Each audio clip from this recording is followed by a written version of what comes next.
Good morning, YouTube, and good morning to you as well, hon. I'm not going to name you, but you know who you are. You're going to have this link, so you'll be one of the first to see it. Sorry that it took me till today to get this done, but thank you for understanding. Now, for those of you who don't know what's up, I'm doing a requested romance reading. A very nice lady has asked me to look into her love life, so let's see what's up. I do have the Strength card as well as the Ten of Wands.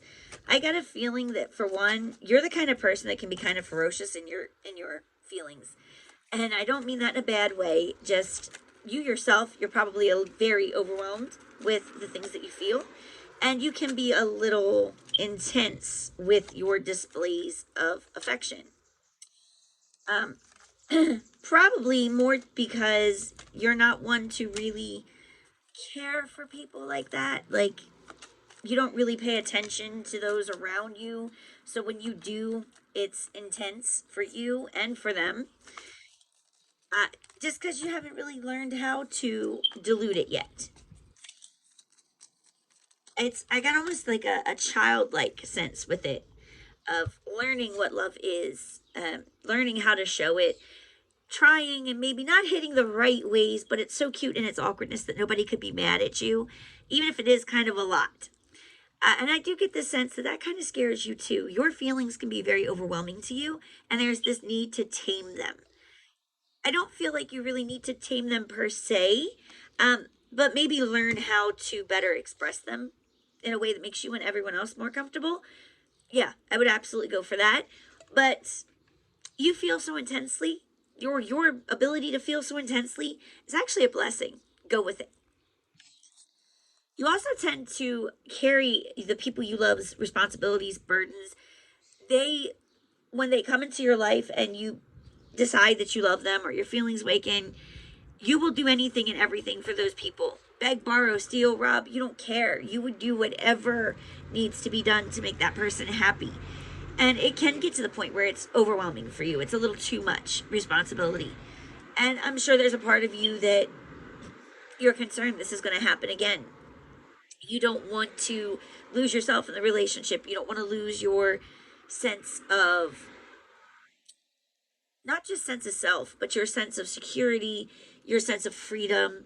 You don't want to, well, you do in part want to be chained to this person, but you don't want to chain yourself to them so good that you lose yourself. And again, it comes back to that ferocity of feeling. Maybe it's a good thing, that you're so hesitant to get involved with people, because it does save you some hurt. I do feel like you're a little sensitive and would take the smallest slight intensely, like magnificently much larger than it was ever meant to be. So maybe you saved yourself some hurt there.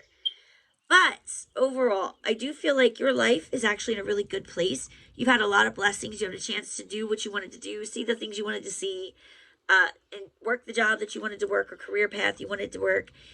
And this is all that's missing. And I get the sense that this was actually meeting somebody that set this off. Whether it's the person that you have interest in, or if it's meeting somebody else that maybe has the kind of relationship you wish you had. I do get the vibe that this wasn't even really on your mind this intensely until recently. Until recently. You've mostly just been on your own, doing your own thing. Now here's this bright new idea that, wait, I'm missing someone special. I'm missing this other half of me. I'm missing the moonlight walks or the dinners out or whatever the case may be.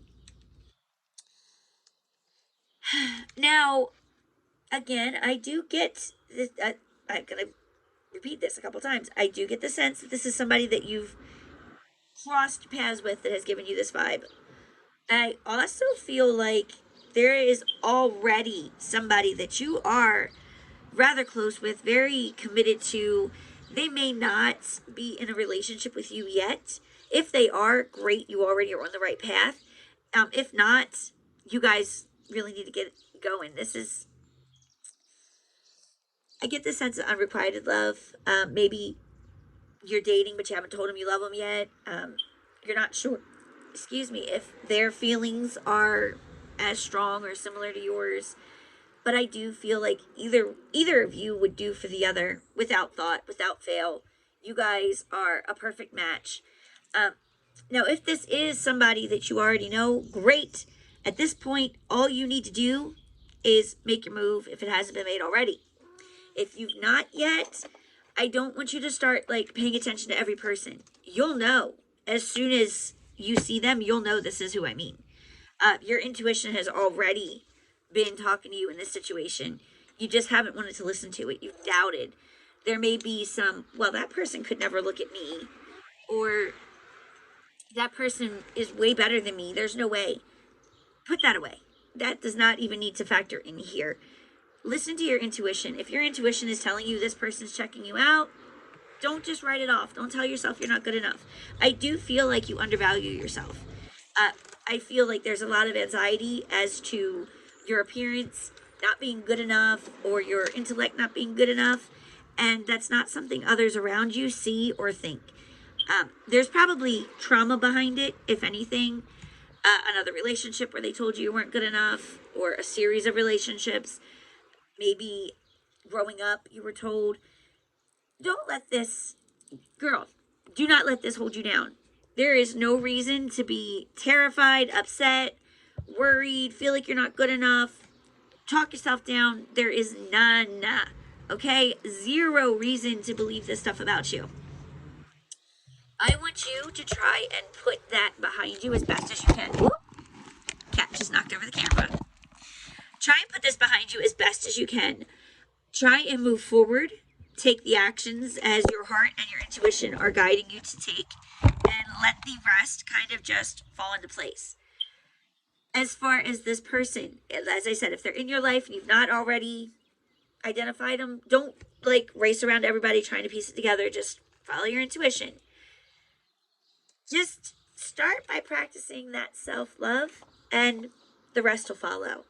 I feel like this person already, they think you raise and set the moon every night. Like, there is nothing that you could do to make them think less of you. And it probably hurts them more to see you talk yourself down or talk bad about yourself than it does to see you mess up, to be honest. They understand you're human, but they don't want to see you hate yourself because they couldn't hate you. Work on that self-love. Work on, if possible, showing your love, expressing yourself with this person. Don't worry about being too much. So long as you're not walking up to a complete stranger and going, oh my God, I love you. You know, as long as there's some base work here, you guys know each other, you've been talking, this isn't going to cause anybody to run away or anything. So that's what I see for you. Definitely a need for more self-love and a lot more positive self-talk. But otherwise, I think you've got this. Hang in there. If you've not made contact with this person in, say, 3 months, check back in with me. I'd love to hear what's up. I'd love to hear how you're doing. And check back in and see what's going on, okay? I hope you have a good day, and thanks again. Bye, y'all.